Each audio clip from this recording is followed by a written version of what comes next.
안녕하세요. 우리 주임쌤입니다. 우리 쌤들 잘 지내셨나요? 지금이 이제 이직과 퇴직 그 사이에서 굉장히 좀 고민을 하고 있거나 아니면 결단을 하고 지금 이제 새로운 길을 찾기 위해서 좀 도전하시는 그런 시기일 거예요. 그래서 제가 이 시간에는 저의 취업 실패기에 대해서 좀 나눠보려고 합니다. 네, 제목에서 보셨던 것처럼 국공립 원감이 될 뻔한 이야기입니다. 네, 뒷목 잡음 주의해 주세요. 그럼 출발하겠습니다. 제가 작년에, 그러니까 22년도죠. 22년도에 새로운 곳으로 좀 이직을 하려고, 연말부터, 21년도 연말부터 좀 많이 알아보고 찾았습니다. 기존에 있던 원에서 이제 5년 정도 주임교사를 하다 보니까 굉장히 모든 게 이제 익숙해지기도 했고, 나름 조금 더 발전을 하고 싶다라는 생각에서, 여러 군데를 찾아보다가, 구인 공고에서 국공립 어린이집 원감을 뽑는 그런 채용 공고를 보게 됐어요. 그래서, 한번 도전을 해봐야겠다. 그러니까 자격 조건도 제가 어느 정도 맞기 때문에 용감하게 좀 도전을 해봤습니다. 그래서 1월 초에 이제 이력서를 내고 며칠 있다가 바로 연락이 왔더라고요. 원장님께 면접을 보자고. 기대되는 마음, 좀 두려운 마음 반반을 안고 면접을 보러 갔습니다. 면접을 보러 갔더니 원장님께서 굉장히 젊으셨어요. 그리고 이제 마인드 자체가 굉장히 좀 열려있는 마인드시더라고요. 그래서 원장님도 너무 마음에 들었고, 원도 이제 생긴 지 얼마 안 돼, 한 2년 정도 된 이제 신규 국공립이었기 때문에 시설도 굉장히 깨끗했습니다. 그래서 너무 가고 싶다라는 마음이 컸어요. 그래서 이제 이래저래 이제 면접을 보고 원장님과 다양한 이야기를 나누고, 제가 유튜버라는 것은 일부러 이력서나 뭐 경력 사항에 또는 자기소개서에 넣지 않았어요. 그것이 이제 어떻게 작용할지 몰라서 그 사항을 넣지 않고 이제 면접 때 제가 이런 유튜브를 운영하고 있습니다라고 말씀을 제가 조심스럽게 드렸습니다. 원장님들에 따라서는 이제 그런 경력 사항을 굉장히 좀 거부하시는 경우도 있기 때문에 굉장히 조심스럽게 말씀을 드렸어요. 그런데 원장님께서 그 얘기를 들으시고 굉장히 좀 좋아하시면서 저로 인해서 우리 교사들이 좀 전문성을 많이 향상을 시킬 수 있겠다라는 이야기를 하시더라고요. 그래서 느낌이 좋아라는 생각으로 이제 면접을 마치고 원장님께 인사를 하고 나왔습니다. 제가 이 지원했던 원은 저희 집에서 이제 자차로 가면 한 40분 정도 거리입니다. 그러니까 굉장히 가깝지는 않은 거리예요. 그럼에도 불구하고 제가 그곳을 지원을 했던 이유는 국공립 원감이라는 자리가 굉장히 매력적이었어요. 네, 그래서 나중에 제가 뭐 원장을 꼭 꿈꾸던 상황은 아니었지만 한 번쯤은 경험해보고 싶다라는 생각이 있었고, 그리고 제 경력에, 그리고 또 제 이력에 어디 다른 곳에 취업하기가 조금 어려울 수 있다라는 생각을 좀 했어요. 아무래도 호봉도 있고 하다 보니까. 그러다 이제 마침 거리는 뭐 둘째 치고 너무 모든 조건이 저거 잘 맞아서 이력서를 넣었던 케이스입니다. 그리고 나서 다음날 바로 원장님께 전화가 왔습니다. 네, 합격하셨습니다. 우리 원에 원감으로 와주세요 라는 연락을 하셨어요. 그래서 너무 기쁜 마음에 뭐 어떻게 주체를 못 하겠는 거예요. 그래서 이제 그거는 휴게 시간에 이제 원장님과 통화를 했습니다. 그리고 나서 이제 다른 교사들에게, 이제 옆에 친한 교사들에게 나 됐어 하면서 전달하고, 또 이제 가족들에게도 기쁜 소식을 전했습니다. 그리고 나서 중요한 것이 원장님께 이제 제가 다른 곳을 가게 됐다라는 이제 이직에 대한 말씀을 드려야 했기 때문에 그날 바로 원장님, 기존에 있던 원의 원장님께는 제가 이렇게 해서 다른 곳에 국공립의 원감으로 가게 됐습니다 라고 말씀을 드렸고, 원장님께서도 더 큰 성장을 위해서 그러면 그래 가서 다 많은 것을 배워라 하면서 수락을 해주셨습니다. 그리고 이제 며칠이 한 일주일 정도의 시간이 흘렀습니다. 원장님께 연락이 왔어요. 밤 늦게, 아주 늦게. 그래서 무슨 일이지 이렇게 늦게 하고 이제 연락을 받았습니다. 근데 원장님께서 하시는 말씀이, 지금 어린이집에 큰 사건이 하나가 생겼다. 그로 인해서 내가 이제 위탁을 포기해야 할 상황이 왔다라는 이야기를 하시더라고요. 그러니까 이거는 원의 이제 개인적인 일이기 때문에 자세한 상황을 말씀을 드리긴 어렵지만, 어쨌든 원장님께서 위탁을 받으셔서 운영을 하시다가 2년이 조금 안 된 상황이었습니다. 그런데 이제 원의 불미스러운 사건으로 인해서 이제 위탁을 포기하고 그만두시고 새로운 원장님이 와야 되는 상황이 되었습니다. 그래서 원장님께서 저한테 조심스럽게 물으셨어요. 이런 상황인데 혹시 올 생각 있으신가요? 라고 물어보시더라고요. 그래서 제가 원장님과 같이 했다면 더 좋았겠지만, 제가 이왕 이제 이직을 결정을 하고 그렇게 움직이기로 이미 이제 끝난 상황이기 때문에 제가 그러면 그래도 이제 원장님이 바뀌시더라도 그럼 그곳에 가도록 하겠습니다 라고 이야기했고, 원장님께서는 그러면 원래 이제 국공립이 위탁체가 바뀔 때는 항상 고용 유지 조건을 가지고 있습니다. 그래서 기존에 있던 그 교사들을 그대로 채용하고 그대로 고용을 유지하는 조건으로 새로운 원장님들이 이제 위탁을 받아서 오게 되는데요. 그 고용 유지 조건에 저까지 이제 포함을 시켜서 원장님께서 새로 오실 원장님께 전달을 하겠다라고 하셨습니다. 며칠 후에 또 연락이 왔어요. 이제 새로운 원장님이 위탁을 받게 되었고 그 원장님께 이제 고용 승계에 관한 이 계획서와 2022년도 운영 계획서를 전달을 하겠습니다 하고 저한테 카톡을 보내셨더라고요. 거기에는 이제 6, 7세 혼합반 원감 신현주라고 써 있었고 그 외에 이제 주임교사 뭐 이제 그 다음에 팀장교사 이렇게 해서 좀 그 조직도를 딱 만드셔서 저한테 보내셨더라고요. 그래서 이대로 기존에 오시는 원장님께 보고하겠습니다 라고 하셨고 저는 굉장히 감사했어요. 그렇게까지 저를 챙겨주시고 해서 원장님께 너무 감사하다고 말씀을 드렸더니 원장님께서 하시는 말씀이 저는 선생님이 좀 잘 되셨으면 좋겠어요 라는 이야기를 하시더라고요. 굉장히 감동적이었습니다. 그리고 나서 이제 며칠 후에 새로운 원장님이 오시게 됐고 저한테 연락이 왔습니다. 그래서 연락을 하셔서 저한테 하시는 말씀이 이제 제가 그대로 고용 승계를 하기로 했으니까 이제 선생님은 새 학기에 맞춰서 그렇게 준비하시면 될 것 같아요 라고 이야기를 하셨습니다. 그래서 저도 이제 어쨌든 새로운 원장님이랑 잘 또 지내야 하기 때문에 굉장히 또 상냥하고 친절하게 이제 원장님 응대해드리고 나름 좀 최선을 다하려고 했습니다. 그런 모습을 보여드리려고 했고요.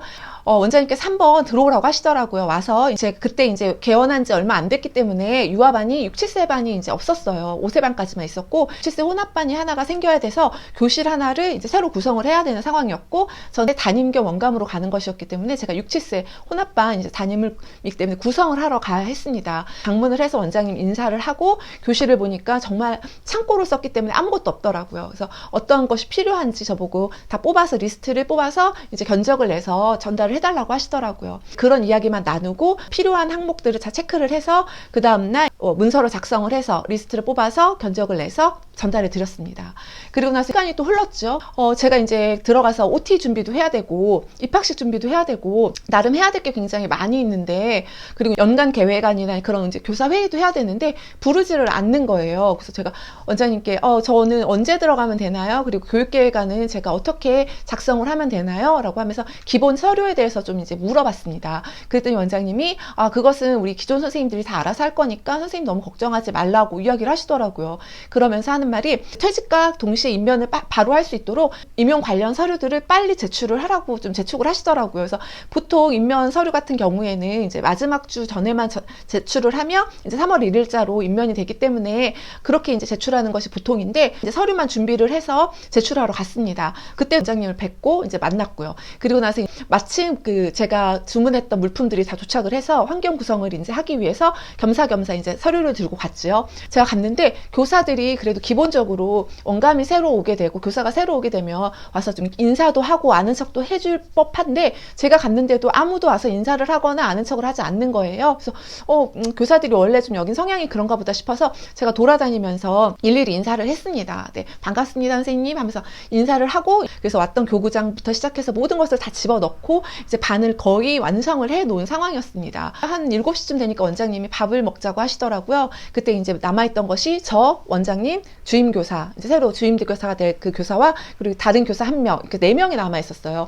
그래서 이제 밥을 먹으면서 이제 평가제에 대한 이야기를 했어요. 그때 그 원이 4월에 평가제를 앞두고 있었거든요. 그래서 평가제 얘기를 하면서 제가 교실이 너무 생각보다 좁아서 6, 7세 혼합반인데 좁아서 이제 사물함을 복도 쪽에 꺼냈으면 좋겠다라고 이야기를 했어요. 근데 원래 아시다시피 평가제 같은 경우에 사물함을 꼭 교실이 아니어도 아이들이 수시로 드나들 수 있는 곳이라면 어디든지 그 사물함을 놓을 수가 있잖아요. 그런데 원장님이 갑자기 그러시는 거예요. 평가제에서는 교실 외에 다른 곳에 사물함을 놓으면 안 되는 거 모르세요? 딱 이러시는 거예요. 그래서 제가 순간 너무 뜨악했어요. 그러니까 나름 저도 평가제를 해봤고 또 이제 평가제에 대한 강의를 또 했잖아요. 그래서 저도 나름 알고 있는데 딱 그렇게 얘기하시니까 말문이 막히는 거예요. 그래서 거기다 대고 원장님 그거 아니에요. 오해예요. 밖에다 할 수 있어요. 복도에다 둘 수 있어요. 라고 이야기를 못 하겠는 거예요. 그래서 그냥 그런가 보다 하고 좀 이분 조금 성향이 세시다라는 생각만 막연히 했습니다. 이런저런 것 때문에 분위기 때문에 그런지 밥이 넘어가지 않더라고요. 짜장면이. 그래서 좀 너무 체할 것 같은 느낌이 들어서 몇 젓가락 먹고 이제 좀 남겼습니다. 그랬더니 원장님께서 선생님 남기지 말고 다 먹어요? 이러시는 거예요. 또 그래서 이것도 뭐지? 정말 꾸역꾸역 거기서 다 먹었어요, 그거를. 그리고 나서 이제 소화가 너무 안 되더라고요. 그리고 이제 교실을 나머지 이제 정리하러 이제 갔는데, 원장님이 한 8시쯤 되니까 퇴근을 먼저 하시고, 이제 원래 남아있던 2명의 교사와 저 셋이서 남아서, 이제 전 나머지 저희 반에 이제 환경 구성을 하고 있었고, 그 주임 교사가 서류를 하나 들고 오더라고요. 그러면서 업무 분장표래요. 이거 제가 할 업무래요. 근데 원감도 모르는 업무 분장표가 벌써 나와 있었던 거예요. 그래서 이제 제가 그 서류를 보니까, 이 제가 맡은 업무들이 원감이 하기에는 너무 말도 안 되는 업무들인 거예요. 그래서 이게 뭐지? 하고 봤는데 교사 신현주로 써 있어요. 주임은 주임 누구라고 써 있고. 그래서 그걸 보면서 뭐지? 내가 그냥 설마 내가 그냥 교사로 평교사로 들어오는 건가? 라는 생각이 들더라고요. 서류를 받아 들고 그날이 마지막 주 금요일이었어요. 그러니까 저는 이제 퇴사를 하루 남겨놓고 있었던 상황이었습니다. 그래서 그 마지막 주 금요일에 가서 모든 것을 이제 구성을 하고, 그때까지도 저는 뭔가 서류를 뭐 하라는 이야기도 못 들었고, 뭐 업무 분장에 대한 이야기도 그날 바로 들었습니다. 그리고 나서 그 다음날 학부모 라운딩을 돈다는 거예요. 근데 저는 안 와도 된대요. 그래서 뭔가 이상하다. 이거는 좀 말이 안 된다. 내가 원감인데 이 라운딩에도 내가 빠진다고 이게 말이 되나? 라는 생각을 안고 이제 나와서 한 10시쯤 돼서 이제 퇴근을 하는 길에 차에서 카톡을 했어요. 너무 늦은 밤이라. 원장님, 혹시 제가 원감으로 입사하는 것이 아닌가요? 원감으로 입사하는 것이 아니라면 제가 굳이 이렇게 멀리까지 입사를 할 이유는 없습니다. 그러니까 솔직하게 이야기를 해주세요. 라고 카톡을 남기고 이제 제가 운전을 해서 한 40분 거리를 또 이제 집에 왔습니다. 집에 와서 이제 주차를 하는데 그때 또 그 원장님께 카톡이 왔어요. 뭐라고 왔냐면, 안 그래도 선생님에 대해서 이야기할 게 있어요. 우리 월요일날 만나서 이야기해요. 라고 하더라고요. 근데 월요일은 이미 2월의 마지막 날이었기 때문에 제가 퇴사하는 날이었습니다. 그때 무엇인가를 결정하기에는 시간이 너무 없었기 때문에 제가 그러지 마시고 그러면 내일 저랑 통화하시자 하고 제가 카톡을 남겼더니, 그럼 내일 전화를 주겠다 하더라고요. 굉장히 많은 생각이 그때까지 스쳐갔지만 기다렸어요. 그래도 혹시 모르니까. 그래서 토요일날 연락이 왔습니다. 원장님한테. 그래서 통화를 하기를 원장님이 제가 선생님을 원래는 원감으로 고용 승계를 약속을 했는데 수당에 대해서 알아보니까 한 원에서 원감과 주임교사 수당 2번이 나갈 수 없다고 하더라. 그래서 내가 선생님을 원감으로 채용을 하지 못하고 그냥 주임교사만 두기로 했다. 라고 하는 거예요. 근데 원래 원감과 주임이 있으면 두 개 다 수당을 줄 수 있습니다. 그건 원의 재량이기 때문에 원감 수당 그리고 주임 수당을 모두 다 줄 수 있는 상황입니다. 그런데 그런 핑계를 대시더라고요. 그래서 두 사람에 다 수당을 줄 수가 없는 상황이라 주임 교사부터 그냥 세우기로 했다라고 이야기를 하더라고요. 그래서 제가 근데 왜 이야기를 해주시지 않았어요? 그랬더니 얘기하려고 했다. 근데 그날이 바로 퇴사 하루를 앞둔 날이었기 때문에 너무 저는 어이가 없었습니다. 그 전에라도 고용승계를 받기로 했지만 내가 선생님을 원감이 아닌 그냥 6, 7세 담임교사로만 채용하기로 했다라고 했으면 저는 그때 결심을 했을 거예요. 가지 않겠다라고. 왜냐하면 제가 원감이 아니라면 굳이 그렇게 멀리까지 갈 이유가 없었으니까요. 그리고 나서 너무 황당해서, 이유가 너무 황당해서 할 말이 없더라고요. 그래서 원장님, 그러면 저는 입사하지 않겠습니다. 라고 이야기했습니다. 신학기를 불과 하루 이틀 남겨두고 입사를 하지 않겠다라고 하는 건 굉장히 큰 신뢰예요. 그럼에도 불구하고 이것은 저를 좀 속였다라는 생각이 들었기 때문에 그냥 저는 입사하지 않겠다라고 이야기했습니다. 그랬더니 원장님 입장에서도 붙잡을 명목이 없었던 거죠. 그럴 수도 없었던 상황이고 본인도 어쨌든 실수한 부분이 있으니까. 그래서 알겠다고, 너무 미안하다고, 그러면 월요일날 와서 서류를 다 가져가라 이야기를 하더라고요. 기존 원의 원장님한테는 제가 원감으로 가지 않게 됐습니다라는 이야기를 하지 않았어요. 네, 그냥 나오고 싶었습니다. 그래서 그냥 퇴직 인사를 하고 그 원으로 이제 바로 달려가서 제 모든 서류, 그리고 제가 반 환경 구성을 위해서 준비했던 뭐 날짜판, 이것저것 뭐 영역판, 그런 모든 것들을 다 떼서 제가 돌아왔습니다. 참 굉장히 스펙타클한 두 달을 보냈어요. 조금만 더 빨리 이야기를 해줬으면 좋았다라는 생각들. 그리고 근데 지금 생각해보면 그곳에 원감으로 가지 않은 것이 오히려 잘 됐다라는 생각이 들어요. 처음에는 너무 힘들고 속상하고 너무 말도 안 되라는 이 상황이 받아들이기 힘들었습니다. 그래서 굉장히 많이 울기도 했고 좌절도 굉장히 많이 했어요. 그래서 한동안 아무것도 할 수가 없더라고요. 남편이 좀 당분간 쉬면서 좀 마음을 추스려라 라고 이야기해서 쉴 생각을 가지고 이제 그때부터 백수 생활이 시작이 됐죠. 그래서 3월 한 3주 정도로 쉬다 보니까 슬슬 이제 일이 하고 싶어지더라고요. 그렇게 쉬고 싶었었는데 있었는데 그동안 열심히 달려와서 이제 한 번쯤은 쉬고 싶다는 생각이 있었는데 막상 쉬게 되니까 3주 이상을 못 넘기겠더라고요. 그래서 다시 찾은 곳이 근처에 있는 국공립 어린이집이었습니다. 갑자기 중간 퇴사한 교사가 있어서 이제 만 4세, 그러니까 6세반 담임교사로 가게 되었는데 그곳에서 굉장히 좋은 원이었어요. 원화도 많고 큰 규모의 원이고 전통이 오래되기도 했고 또 최근에 새로 신규 건축을 해서 굉장히 원도 예쁘고 너무너무 좋은 곳이었고 그리고 원장님 이하 모든 교사들도 너무 따뜻한 곳이었어요. 그래서 그곳에서 이제 일을 하면서 나름 좀 자존감도 회복하고 다운된 마음을 좀 회복하는 시간이었습니다. 그리고 나서 저희 남편이 갑자기 서울로 이직을 하게 됐어요. 1시간 이상의 거리가 있기 때문에 출퇴근할 수 없는 상황에 너무 죄송하고 아쉽지만 중간 퇴사를 하게 됐습니다. 그리고 나서 온 곳이 7월 1일 날짜로 지금 현재 있는 어린이집의 원장으로 오게 된 거예요. 이 모든 과정을 제가 좀 돌아봤을 때 내가 만약에 그 국공립에 갔다면 내가 지금 이 원에서 원장을 하고 이 아이들과 이 선생님들을 만날 수 있었을까라는 의문이 들어요. 만약에 국공립 원감이었다면 그 자리에 굉장히 만족하고 나름 있었을 거고 그래서 지금 생각해보면 참 이 모든 것들이 전화위복이 되었구나 라는 생각을 하게 됩니다. 그러니까 우리 선생님들 지금 계속해서 이제 이직을 생각하고 퇴직을 생각하고 새로운 곳을 지금 찾고 또 면접도 보고 저처럼 좌절도 하시기도 하겠지만 이것 또한 하나의 과정일 뿐이고 이것이 결과는 아니라는 거예요. 어쨌든 계속해서 우리는 도전할 거고 계속해서 성장할 거고 계속해서 새로운 곳을 또 찾아서 우리는 갈 수 있는 그런 역량을 충분히 가지고 있는 선생님들이기 때문에 실패했다고 해서 절대 좌절하지 마세요. 그리고 부당하고 합리적이지 않다라고 해서 그것을 너무 연연해하지 마세요. 나한테 정말 부당하고 비합리적이야 이것은 말도 안 돼 라고 생각하는 환경이라면 저처럼 과감히 포기하고 나오시는 게 맞고요.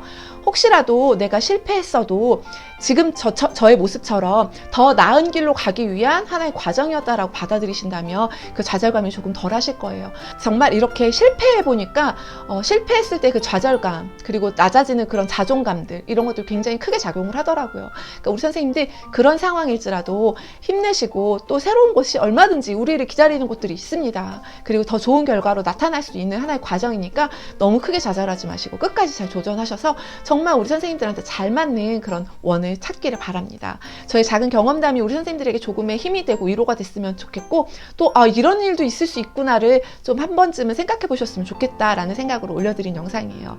네, 시청해 주셔서 감사하고요. 잘 보셨다면 구독과 좋아요와 알림 설정까지 해주세요. 자, 이상 우리 주임쌤이었습니다. 사랑하고 축복합니다.